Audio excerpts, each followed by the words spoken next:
দেখো, ফার্স্ট আমি কলকাতা লিগটা নিয়ে বলি, তারপর সেকেন্ড কোশ্চেনটা আনসার দিচ্ছি। দেখো, কলকাতায় আমরা 3 তারিখে শুরু করেছি।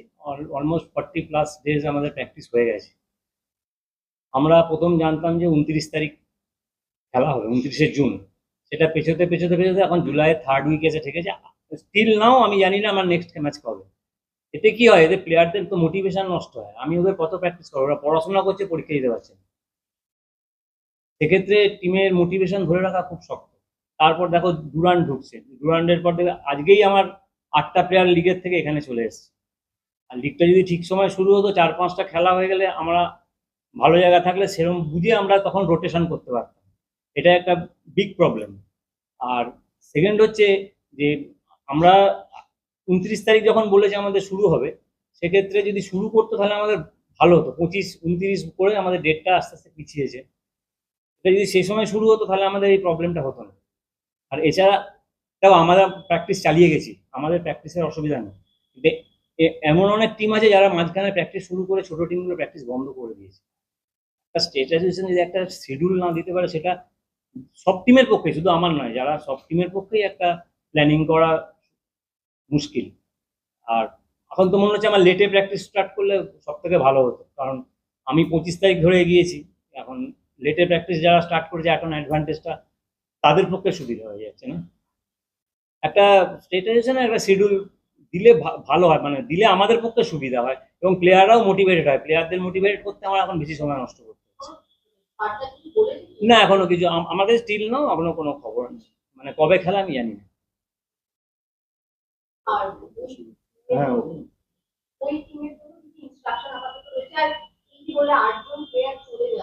ঠিক আছে, আর্জুন জয়েন করেছে। এবার আসবে, এরা প্র্যাকটিস করে না। দেখো, আমার ডোমেস্টিক প্লেয়ার কাজে 11-12 জন এসছে, যারা সবাই এসছে সাহাল ছাড়া।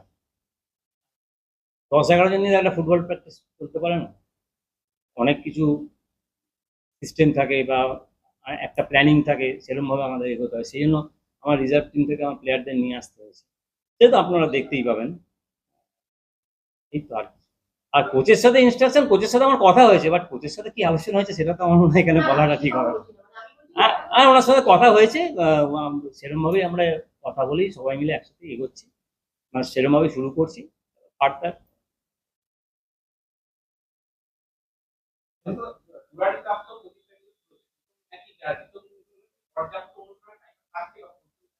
সে তো নেই তো, একটা প্রিসিজন করতে গেলে মিনিমাম 3 to 4 উইকস লাগে মিনিমাম।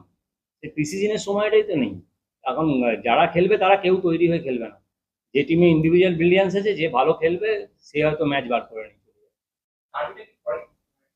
সেটা তো আমার হাতে নেই, সেটা যারা দিয়েছে তারা বলতে পারবে। তা আমি আমার টেকনিক্যাল পার্টটা বললাম। উইদাউট প্রিসিজন ডার্বি যে কোনো টিমের পক্ষে খেলাই সব অসম্ভব।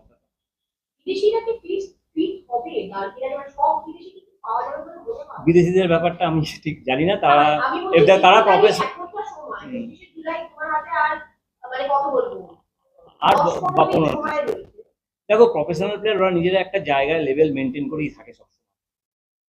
যে প্রফেশনাল প্লেয়ার হবে, সে ডোমেস্টিক হোক আর যার খেলার ইচ্ছে থাকবে, সে একটা জায়গায় মেনটেন করেই থাকে।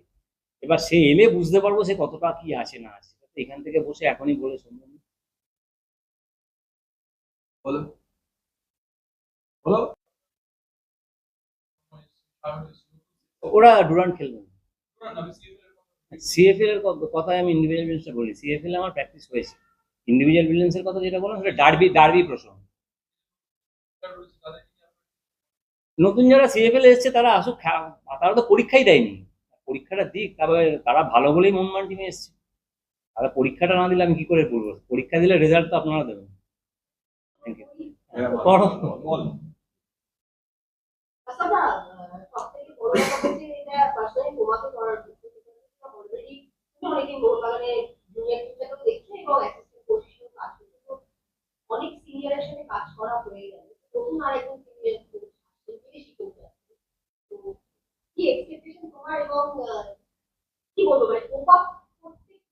দেখো, আমি তো, আমার তো অ্যাসিস্ট্যান্ট কোচ, আমি আমার একটা বাউন্ডারি লাইন থাকে।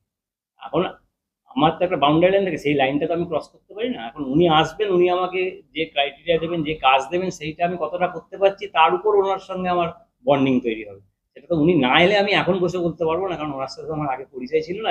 আমার সঙ্গে একদিন ফোনে কথা হয়েছে।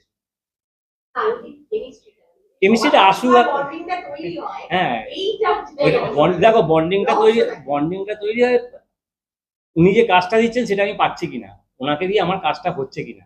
আমি যদি কাজটা পারি তাহলে বন্ডিং হবে, আমি যদি কাজটা না পারি বন্ডিং হবে না। কলকাতার ইচ্ছাতে শুরু হচ্ছে না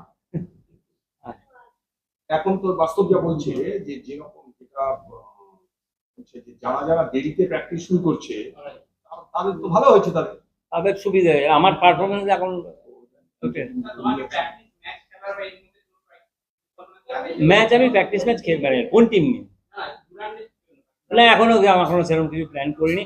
আর তারপর আরো আমার মনে হয় আইএফএ আরো দেরি করছে, বোধহয় 3টে টিম বোধহয় উইথড্র করছে না থাকছে, সেটা নিয়ে বোধহয় একটু কনফিউশন আছে। সেটা যদি হয়, সেটা যদি হ্যাঁ উল্টো দিকের গ্রুপে এখন সেটা যদি হয়ে থাকে, আমি জানি না, সেটা যদি হয়ে থাকে তাহলে আবার নতুন করে করে গ্রুপের মধ্যে একটা সামঞ্জস্য এনে তখন খেলাটা শুরু করে আলটিমেটলি লিগটা শুরু করুন, তাতে সবার মঙ্গল। ক্লাস তো তো জেলায় খেলা ফেলার ব্যাপারটা তো আপনি ওদের প্রশ্নটা করবেন, আমি তো আমার কাছে তো এই উত্তর নেই। চেয়েছে, আশা করি সরবে না। আমাদের ফুটবলকে বাঁচাতে গেলে ফুটবলটা ময়দানেই আনতে হবে। এবার যদি জেলার মাঠে চলে যায় তাহলে আবার সেই একই ম্যানেজমেন্ট থেকে একটা চিঠি দেওয়া হয়েছে আইএফএ যে আমরা প্রথম থেকে যখন জেনেছিলাম 26 তারিখ থেকে স্টার্ট হবে, যে আমরা ডুরান্ড কাপের 48 ঘন্টা পর আমাদের ম্যাচ খেলবে, কারণ আমাদের অনেক প্লেয়ার আছে যারা ডুরান্ডে খেলবে বা এখনই খেলবে, ওরা রেজিস্ট্রেশন ডুরান্ডে রেজিস্ট্রেশন, তো তারা তাদের সেটা আমরা অলরেডি আইএফএ কে অনেক আগে চিঠি দিয়েছি যে ডুরান্ডের সাথে যখন ক্ল্যাশ হবে তখন যাতে এটা না হয়, মানে কোনো ক্ল্যাশ না হয়। এটা আমাদের ম্যানেজমেন্ট অনেক আগে চিঠি দিয়ে দিয়েছে, প্রত্যেকবার একই ঝামেলা হয়, লিগটা শুরু আগে হচ্ছিল, তো আগে হলে তো অনেক সুবিধা হতো, তখন অনেকগুলো ম্যাচ হয়ে যেত, পরিস্থিতি অন্যরকম হয়ে যেত। 4-5টা ম্যাচ হয়ে গেলে তো আমার সুবিধা হতো, আমি দেখে নিতে পারতাম, কারণ সুপার সিক্সে তো পয়েন্ট ক্যারি ফরওয়ার্ড হবে না, তখন আমি আমার মতো করে রোটেশন করতে পারতাম। এখন তো রোটেশন করাটাও জায়গা নেই, সেটা অল ডিপেন্ডস করবে ডুরান্ডের উপর, সেক্ষেত্রে একটু কাজ করে অসুবিধা হয়ে যায়। আলটিমেটলি আইএফএ তার যাই হোক, যে কি প্রবলেমে আটকে আছে আমার পক্ষে এখানে বলছি না, যাই হোক আলটিমেটলি ছোট টিমের মুখ চেয়ে, আমাদের মুখ চেয়ে, প্লেয়ারদের মুখ চেয়ে লিগটা তাড়াতাড়ি শুরু করুক, খেলাটা শুরু হোক, এটাই আইএফএর কাছে রিকোয়েস্ট, আর কিছু না। আমার তাই কি হবে শেষ হবে কিনা সেটা তো আছে, তার আমাদের হাতে নেই। যারা দেরিতে শুরু করলো তাদের সুবিধা হবে। ঠিক আছে। ঠিক আছে।